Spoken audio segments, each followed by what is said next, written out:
Day film बस, और पता है कि शाम को हमारी एक वीडियो आती है स्टॉक फटाफट या फिर न्यूज़ फटाफट, जहाँ पे वीडियो एक चर्चा ने कौन स्टॉक में क्या न्यूज़ आ रही है और क्या बेस्ट बाइंग लेवल इमर्ज हो रहा है। इतना मैं आप सबके लिए होमवर्क करके लाता हूँ। आपसे रिक्वेस्ट है वीडियो के एंड तक बने रहे, क्योंकि आज के दिन बहुत बड़ी बड़ी अपडेट्स हैं। चैनल फर्स्ट टाइम होंगे सब्सक्राइब कर सकते हैं इस तरह क्वालिटी कंटेंट को सबसे पहले एक्सेस करने के लिए। Now without dealing any for time, let's begin. तो बात की जाए भारतीय शेयर बाज़ार की इंडेक्स लेवल में कोई बहुत बड़ी फॉल नहीं थी, लेकिन पीछे से दोस्तों स्मॉल कैप और मिड कैप में बड़ा बिकवाली हमें देखने को मिला। लेकिन दोस्तों ये आंकड़े आप देखने के बाद चौंकने वाले हैं, बिकॉज 12 फेब को डीएस की बात की जाए, उन्होंने कहा 1711 करोड़ के आसपास माल को परचेस किया है। जहां पे एफआईएस की बात की जाए 126 करोड़ के आसपास माल परचेस होते हुए देखने को मिल रहे। मतलब दोस्तों जो दो बहुत बड़े पार्टीज़ हैं, एफआईएस वही पॉजिटिव में है, डीएस की बात की जाए वही पॉजिटिव में है।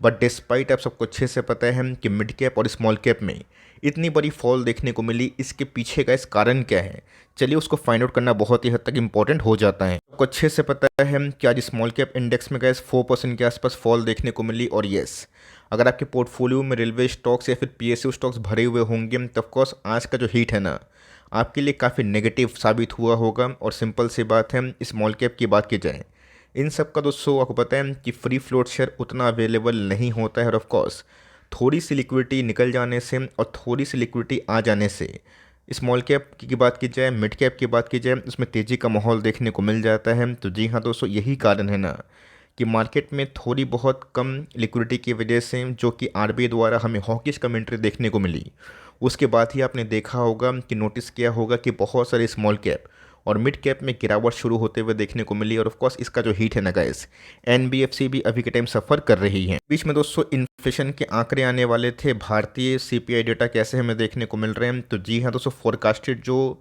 रेशियो था 5.09% के आसपास, उसके अतिरिक्त थोड़ा सा माइनर सा दोस्तों 0.1% के आसपास हमें उछाल देखने को मिल रही है। लेकिन दोस्तों प्रीवियसली अगर आप देखें उससे कम देखने को मिल रही है। तो अभी भी गाइस टॉलरेंस बैंड की बात की जाए 2 से 6% के आसपास जो आरबीआई फोरकास्टेड रहता है, उससे हमें थोड़ी बहुत नरमी इस क्वार्टर में दिखाई पड़ी, मतलब इस मंथ में दिखाई दे रही है। इस गाइस चलिए इन्फ्लेशन कम होगा तो ये बहुत ही अच्छी बात होगी, जहाँ पे आरबीआई द्वारा बहुत ही हद तक लिक्विडिटी अगर छोड़ी जाती है तो एनबीएफसी और cos mid cap small cap को काफ़ी हद तक फ़ायदा होगा। रही बात दोस्तों एक एनबीएफसी है कैप्री ग्लोबल, उनके अंदर दोस्तों 20 में sub division of equity share और बोनस दोनों साथ ही में अनाउंसमेंट हुआ था।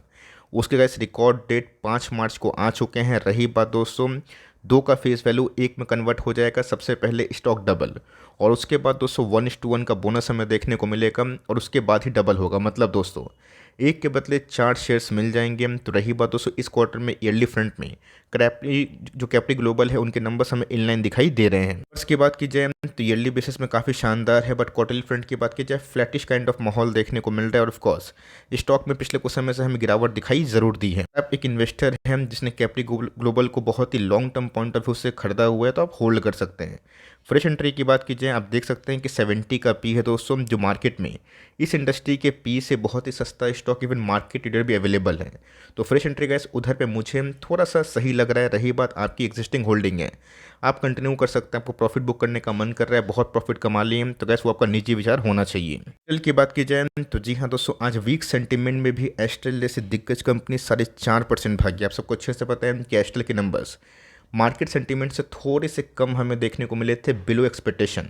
पर उसके बावजूद भी अगर आप देखें गिरावट ऐसा नहीं है कि कोई थाम लिया, कोई रोक दिया, गिरावट हुई और फिर से कंपनी में तेज़ी हमें देखने को मिल रही है। ध्यान रखिएगा दोस्तों, जो नेक्स्ट क्वार्टर कोई भी पाइप एंड पीवीसी के बिजनेस के होते हैं जिसको हम लोग Q4 कंसिडर करते हैं, वो हमेशा बहुत ही हेल्दी होते हैं। और हमने देखा भी है, आप जाके स्क्रीनर पे या फिर डिफरेंट वेबसाइट में जाके वेरीफाई कर सकते हैं। हो सकता है कि उसके पहले जो रैली है वो विटनेस होते हुए दिखाई दे रही है। कल की बात की जाए तो मुझे लगता है गैस कि भारतीय बाजार में जो रिवोल्यूशन हमें देखने को मिल रहा है आने वाले कल में, गैस इस कंपनी के अंदर पोटेंशियल काफ़ी हावी मतलब ह्यूज है।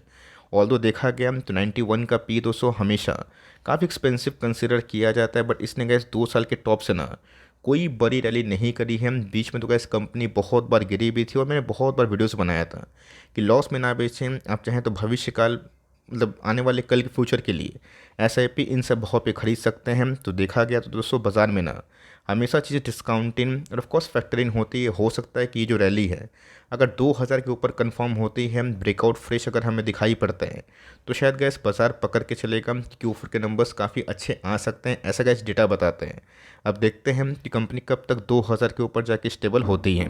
इंडस्ट्रीज की बात की जाए, आज के डे हाई की बात की जाए, 700 के करीब हमें जाता हुआ देखने को मिला। आज डे हाई में गैस कंपनी तकरीबन 3-4% के आसपास तेजी का जो माहौल है विटनेस करी थी, और बीच में गैस यही कंपनी 438 से 700 के आसपास हमें देखने को मिल रही है, जो बहुत ही अद्भुत बात मानी जा सकती है। आपको अच्छे से पता है कि मैंने कैसे इस कंपनी को बहुत बार कवर किया और इस बार इनके नंबर्स अबव एस्टिमेट देखने को मिले, और इसीलिए का इस बाज़ार में आपको पता है कि जब कंपनी का बहुत ही बैड फेस ख़त्म हो जाता है, गुड फेज आने के पहले ही स्टॉक में रिकवरी होती है, और नंबर्स भी वही इंडिकेट कर रहे हैं बहुत ही बड़ा कैपेक्स कैस आने वाले 2-3 सालों के लिए कंपनी ने करके रखा है, जो long term investment point of view से काफ़ी फ्रूटफुल आउटकम दे सकते हैं। फार्मा लैब को अगर आप इसमें एडजस्ट करें तो ऑफकोर्स इतनी बड़ी फॉल आपको देखने को नहीं मिलेगी, बिकॉज आरती फार्मा लैब यहाँ से गैस डिमर्ज होता हुआ दिखाई पड़ा था, तो अगर आपने सही टाइम में निवेश किया इस पूरे इंटायर रैली को कंटिन्यू कर सकते हैं। रही बात दोस्तों केमिकल सेगमेंट में कब एग्जैक्ट रिकवरी आएगी ये किसी को पता नहीं, लेकिन यस इतना कैसे मैं बोल सकता हूँ कि जिस दिन ग्लोबल जीडीपी रिकवर होना स्टार्ट होगी, कंजम्पशन बूस्ट होगा, तो केमिकल्स का बिजनेस भी काफ़ी अच्छा परफॉर्म कर सकता है। अब देखते हैं कि आने वाले कल में जो नीति है, पॉलिसी है by the government of India, वो हमें केमिकल्स की तरफ थोड़ा सा पॉजिटिव या फिर नेगेटिव या फिर न्यूट्रल क्या दिखाई दे सकते हैं। ईएसएल की बात की जाए तो अच्छी कंपनी है दोस्तों, इसमें डरने की आवश्यकता नहीं है। बहुत लोग बोल रहे हैं क्या सर बुल मार्केट ओवर हो गया है, मेरा ऐसा मानना है दोस्तों अच्छे अर्निंग वाली कंपनी में बुल मार्केट हमेशा ओवर नहीं होता और लॉन्ग टर्म का गेम होता है। शॉर्ट टर्म में दोस्तों साल भर में ऐसे 20-25 दिन आते हैं जहाँ पे इतनी बड़ी बड़ी फॉल एक एक दिन में हमें दिखाई पड़ती है, उससे पैनिक ना करें। नंबर्स गैस काफ़ी आउटस्टैंडिंग थे, इसलिए कंपनी 2067 के आसपास पहुंची थी, और जिस दिन गैस 2000 के आसपास कंपनी गई थी, बहुत लोग कमेंट कर रहे थे कि सर मेरा मौका निकल गया। मैंने आपको हमेशा बताया कि स्टॉक को चेस ना करें, आपके बाइंग जोन पे कंपनी आती है, आप उधर पे दाव खेल सकते हैं। तो कंपनी के साथ 5% के आसपास बड़ी फॉल विटनेस करी है। बस मैं देख रहा हूँ कि नए नए आईपीओ भी इस फाइनेंशियल ईयर के एंड में आना शुरू हो सकते हैं। रही बात कंपनी के फंडामेंटल्स की, वो काफ़ी मजबूत हैं। आपको दोस्तों भरोसा करना पड़ेगा कि इस कंपनी में पैसे बन सकते हैं या फिर नहीं, इस इंडस्ट्री में पैसे बन सकते हैं या फिर नहीं, आने वाले कल में डीमैट अकाउंट की संख्या बढ़ेगी या फिर नहीं। आपके पास अगर पिक्चर क्लियर है कि इन सब में तेज़ी आएगी, तो इन सब में कैसे निवेश करके फॉर लॉन्ग टर्म होल्ड करने का एक अलग ही मज़ा है। जितना गिरेगा इस लेवल से अच्छे नंबर्स के बाद आप छोटे छोटे चंक क्वांटिटीज का एसआईपी कर सकते हैं। सेल की बात की जाए, ये तो गैस अलग ही दुनिया में रहता है, मार्केट की बड़ी करेक्शन छोटी करेक्शन से इसको दोस्तों 2021 के बाद ऐसा कोई बड़ा इम्पैक्ट नहीं हुआ, बिकॉज एक बहुत ही बड़ा ट्रांसफॉर्मेशन एरा में हमें देखने को मिल रहे हैं। जहाँ पे साउथ अफ्रीका की बात की जाए, इन सब बड़े देश में जहाँ पे कंजम्पशन बहुत ही ह्यूज हमें देखने को मिलता है, बहुत ज़्यादा पॉपुलेशन है, उन सब में गैस वीबिल अपना प्रेजेंस को बना चुका है। ये कहानी होती है। एक आध स्टॉक दोस्तों अगर आपका मल्टीबैगर प्रूफ अगर हो जाता है तो लॉन्ग टर्म में बड़े पैसे बनते हैं। मैंने कहा हमेशा आपको इनकरेज किया है कि अच्छी कंपनी में एसआईपी करे, डिस्पाइट कि मार्केट में क्या उछल कूद हो रही है। शॉर्ट टर्म के लिए पैसे लेके आए हैं तो बहुत ही पीड़ा वाली कंडीशन होगी, बट लॉन्ग टर्म में कैसे अगर आप चाहते हैं कि वेल्थ क्रिएट कर पाए तो ऑफकोर्स आपको दोस्तों गुड साइड ऑफ बाजार और बैड साइड ऑफ द बाजार दोनों को झेलना पड़ेगा। जब बुलिश फेस में कैसे इंजॉय करते हैं तो बेरिश फेस में उधर पे पैनिक करके कोई फ़ायदा नहीं, और पैनिक से कैसे कोई सोल्यूशन निकलता भी नहीं है। बाजार है बुलिश भी रहेगा बेरिश भी रहेगा, पर जो दोस्तों बहुत बड़ा एंटिसिपेशन फॉल कर रहे थे ना, उनकी तो गैस पूरी खटिया खड़ी होते हुए देखने को मिल रही है, और वीबीआर रुकने का नाम नहीं ले रहा है। मैं स्टिल बोलूँगा कि अपनी एग्जिस्टिंग होल्डिंग को ज़रूर फॉर लॉन्ग टर्म कंटिन्यू कर सकते हैं। अभी भी गैस इनके अर्निंग्स में मुझे कोई बड़ा रेड फ्लैग दिखाई नहीं दे रहा है, और प्रोमोटर होल्डिंग के संग कंपनी बहुत ही वेल प्लेस्ड है, जहाँ पे लॉन्ग टर्म में कैसे अपने बिजनेस को और भी स्केल अप कर सकते हैं। एसआईपी कंटिन्यू कर रहे हैं, हर महीना कुछ स्टॉक वैसा भी रणनीति आप कर सकते हैं। सीटीसी की बात की जाए, आज पूरे दोस्तों रेलवे स्टॉक्स में गजब की गिरावट हमें देखने को मिली। आईआरएफसी आरवीएनएल जो कि अपने प्राइस ट्रेंडिंग के विरुद्ध भाग रहा था, अपने अर्निंग्स के विरुद्ध भाग रहा था, और जो कंपनी अपनी अर्निंग्स के विरुद्ध भागेगी उसमें गिरावट होगी। गौरतलब बात यह है कि जब पूरा इंटायर रेलवे गिरेगा, इसमें भी गैस नेगेटिव सेंटीमेंट होगा, तो कल का दिन दोस्तों बहुत ही इंपॉर्टेंट है, जहाँ पे आईआरसीटीसी अपने Q3 के नंबर्स को पेश करने वाली है। कंपनी को दोस्तों हमने आज से नहीं बहुत पहले से खरीदा है, 2-3 साल 4 साल हो गए हैं ना। आप देख सकते हैं कि कंपनी गैस वहाँ से अच्छा पैसा बनाई, फिर एक साइडवेज पैटर्न में गई और फिर से ब्रेकआउट अपने टॉप से गैस कंपनी 10-15% के आसपास गिर चुकी है। अब देखते हैं कि कल के नंबर्स कैसे आएंगे। नंबर्स में सरप्राइज होगा, पॉजिटिव साइड अगर होगा तो कंपनी तेज भाग सकती है, अगर थोड़ा बहुत डिसअपॉइंटमेंट अगर इस कंपनी के नंबर्स में दिखाई पड़े तो छोटी मोटी करेक्शन दोस्तों और भी हमें दिखाई दे सकती है। आकाश पाइप की बात की जाए, ये भी गाइस एक शानदार कंपनी है। बीच में कंपनी के अंदर आप सबको अच्छे से पता है कि मुकुल अग्रवाल साहब की एंट्री 2.5% के आसपास स्टेक से हुई है इस फ्रेश क्वार्टर में। दोस्तों बात की जाए कंपनी के नंबर्स की, कल के दिन हमें देखने को मिलेंगे और नंबर्स के पहले कंपनी 493 से गिर के 420 के आसपास पहुंच चुकी है। कंपनी को दोस्तों हमने 150 के आसपास बहुत बार कवर किया था और ब्रेकआउट के पहले ही कवर किया था, और उसके बाद कंपनी 2 साल पैसे नहीं बनाई, बीच में बहुत भागी। नंबर्स की बात की जाए, पाइप एंड पीवीसी के बिजनेस इस बार कोई स्ट्रॉन्ग नहीं आ रहे हैं, चाहे वो एस्ट्रल की बात की जाए, प्रिंस की बात की जाए, अपोलो पाइप्स की बात की जाए, सबके नंबर्स थोड़े बहुत डाउन है, दबे हुए हैं। तो बाजार गैस इससे एस्टिमेट भी कर रहा है कि शायद नंबर्स में कोई सरप्राइज हमें दिखाई ना पड़े, लेकिन वैल्यूएशन बहुत ही कंफर्ट जोन पे है।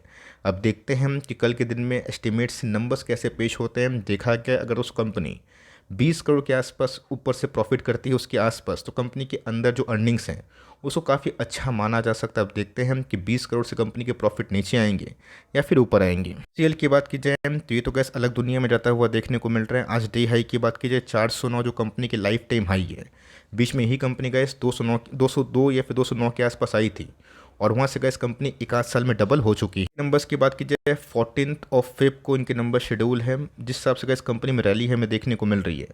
हो सकता है कि बाजार काफ़ी होपफुल हो कि नंबर्स में काफ़ी दम हो। आपने देखा कि इस बार 200 आरती के नंबर्स काफ़ी अच्छे थे, काफ़ी अच्छी तेज़ी हुई है। और दोस्तों कोई भी स्टॉक में अगर प्री रैली होती है तो मार्केट अनुमान करता है कि उनके नंबर्स काफ़ी अच्छे आएंगे।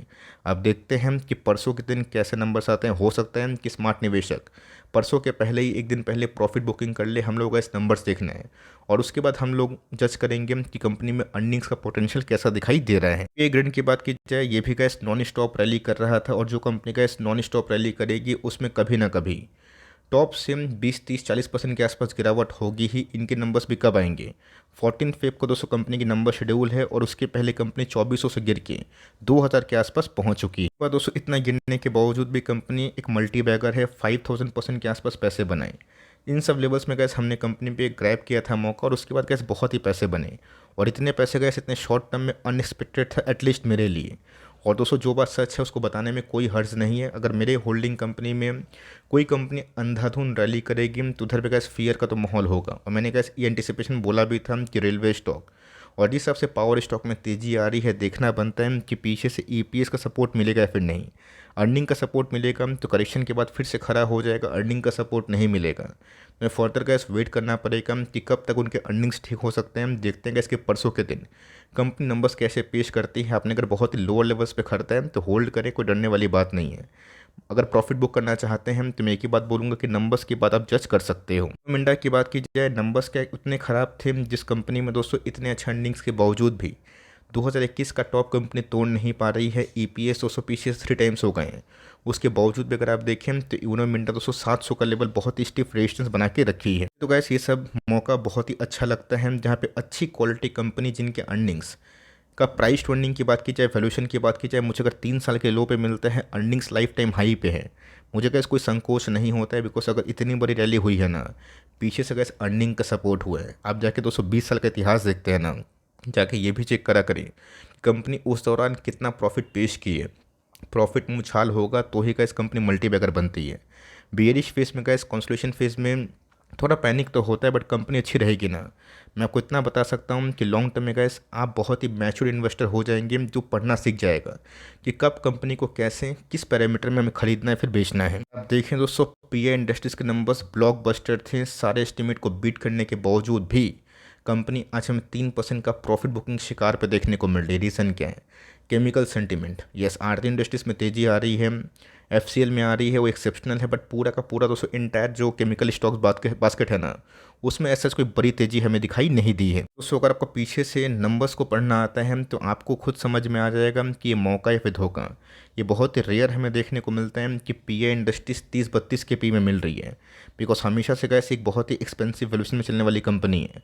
अगर आप 2021 के टॉप से देखें उसी लेवल पे है, बट पीछे से गैस इनके अर्निंग्स 2x हो गए हैं, जो बहुत ही रिमार्केबल बात है। एग्रोकेमिकल स्पेस में गैस कंपनी लीडर ही नहीं है, बल्कि सबकी बाप कंपनी है। और जिस वैल्यूएशन पे कैसे कंपनी अभी मिल रही है ना, मुझे काफ़ी अट्रैक्टिव दिखाई पड़ रहा है। अब कंपनी ने अच्छा नंबर्स पेश किया, अब बाजार इसको प्रीमियम नहीं दे रहे हैं। हम लोग कुछ भी नहीं कर सकते, बट हम लोग संतोष के संग कंपनी के अर्निंग्स के पॉइंट ऑफ व्यू से इसमें कंटिन्यू तो कर ही सकते हैं।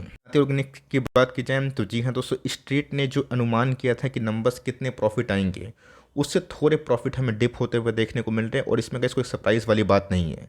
नंबर्स ख़राब होंगे केमिकल्स के, ये पूरा बाजार जानता ही है। इसलिए गैस कंपनी एक साल हाई नहीं बल्कि एक साल लो पे ट्रेड कर रही है। बाजार को एस्टिमेट होता है कि नंबर्स लाइफ टाइम हाई पे आएंगे, तो ऑफकोर्स गैस कंपनी का जो शेयर है ना, वो भी लाइफ टाइम हाई पे रहता है। एस्टिमेट से थोड़ी कंपनी डाउन है, बट कंपनी का जीरो डेट फ्री है, जो बहुत ही अच्छी बात मानी जा सकती है। अब दोस्तों, केमिकल्स में अगर आपको टिकना है, पहले आपको बिलीव करना पड़ेगा कि केमिकल्स पैसा बनाएगा फिर नहीं। अगर आप इस बात पे भरोसा ही नहीं करेंगे कि केमिकल में पैसे बनेंगे, तो केमिकल स्टॉक को दोस्तों आप रखने का सवाल ही भूल जाइए। बिकॉज मार्केट में अगर केमिकल स्टॉक में और 6 महीना कॉन्सोलिडेशन हुआ या फिर गिरावट हुई ना, मुझे दोस्तों बहुत ही हाई चांस लगता है कि और भी 50% रिटेल इन्वेस्टर है वीक हैंड्स, वो माल को बेच देंगे। डिस्पाइट कि उनको दोस्तों बस एक ही फ़र्क पड़ता है कि मेरा प्राइस क्यों नहीं आ रहा है। प्राइस की पूजा करेंगे तो कभी कभी गुमराह हो जाएंगे, वैल्यूएशन और ऑफकोर्स अर्निंग की पूजा करेंगे, और सारा चीज़ को दोस्तों अपने अंदर डिस्काउंट इन करेंगे और समझेंगे कि बाजार सुप्रीम है।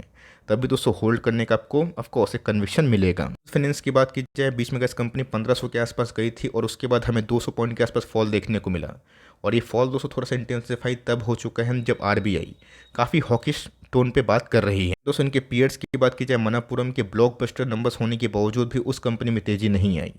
हम लोग कुछ नहीं कर सकते हैं। कंपनी का अगर कंटिन्यूसली बेसिस पे अच्छा परफॉर्मेंस करेगा और उसके बावजूद भी तेज़ी नहीं आएगी, तो हम लोग कुछ भी नहीं कर सकते। देखते हैं कि कंपनी के नंबर्स कब तक सुधर सकते हैं। कंपनी के नंबर्स उसे एक आध दिन में आने वाले, और कोई भी नंबर्स जैसे होंगे मैं आपको ऑनेस्ट एनालिसिस करके ज़रूर बताऊंगा कि मुझे नंबर्स कैसे लग रहे हैं। तो रसायन की बात की जाए तो 10% के आसपास फॉल विटनेस होते हुए देखने को मिली, और ये रीज़न साफ है कि नंबर्स इस बार कंपनी के बहुत ही पुअर और वीक हमें दिखाई दे। दोस्तों, जब अनुपम रसायन को कवर किया था और साफ साफ बताया था कि शॉर्ट टर्म आउटलुक को लेकर बिल्कुल निवेश ना करें, प्रमोटर्स अपने होल्डिंग बढ़ाई है। एफआईएस ने भी 204 क्वार्टर्स में अपनी होल्डिंग बढ़ाई, लेकिन यस, कंपनी को बड़ा कॉन्ट्रैक्ट मिला है। ये कॉन्ट्रैक्ट संग संग काम नहीं आएगा। कम से कम 5 साल के विजन से ही अगर आप बढ़ना चाहते हैं तो सोच सकते हैं। कंपनी ख़राब नहीं है, बट इस बार तो कंपनी के नंबर्स काफ़ी वीक है। बट इस हिसाब से कंपनी को ऑर्डर्स मिले हैं, हमें देखना है कि आने वाले कल में कंपनी के मैनेजमेंट उसको कैसे एग्जीक्यूट करते हैं। यानी कि बात की जाए तो जी हाँ दोस्तों, 200 का स्टॉक गिर के 150 के आसपास हमें दिखाई दे रहा है। कंपनी के सेल्स एंड वगैरह सब कुछ ठीक थे, बट वही कहानी है कि कंपनी बहुत ही रैपिडली एक्सपेंशन कर रही है, और एक्सपेंशन के चक्कर में कंपनी के पीछे जो प्रॉफिट है वो बच नहीं रहे हैं। तो आने वाले कल में कैसे एक्सपेंशन कंपनी कर रही है, फ़ायदा कब होगा? जब कंपनी उसका स्केल अप करके बिजनेस का प्रॉफिटेबिलिटी निकाल रही कि बीच में कैसे कंपनी 135-40 के आसपास आई थी। ये बहुत ही स्ट्रॉन्ग सपोर्ट है, जहाँ पे अगर आप चाहते हैं तो इस लेवल पे कंपनी अगर आपको अच्छी लगती है तो लॉन्ग टर्म होल्ड करने का विचार, फ्रेश बाइंग करने का कर सकते हैं। ये लेवल भी ख़राब नहीं है, बट आपको दोस्तों जो QSR में जो बड़ा हेडविंड्स मिल रहे हैं उसको दोस्तों आपको डाइजेशन करना पड़ेगा। दीपक नाइट्राइट की बात की जाए तो कल के दिन दोस्तों कंपनी अपने Q3 के नंबर्स पेश करेगी, और देखते हैं दोस्तों कि इस क्वार्टर में नंबर्स हमें कैसे दिखाई देते हैं। क्या हम तो कंपनी गैस उसी लेवल पे ट्रेड कर रही है, जस्ट लाइक SRF कंपनी अच्छी है। देखते हैं कैसे कल के दिन नंबर्स कैसे आते हैं। वीडियो अच्छी लगी प्लीज़ लाइक करिएगा, चैनल फर्स्ट टाइम होंगे सब्सक्राइब करके बेल आइकन को प्रेस करना भी ना भूलिएगा। दोस्तों, मिलते हैं जल्दी ही, तब तक के लिए bye. Thanks for watching friends, God bless you all.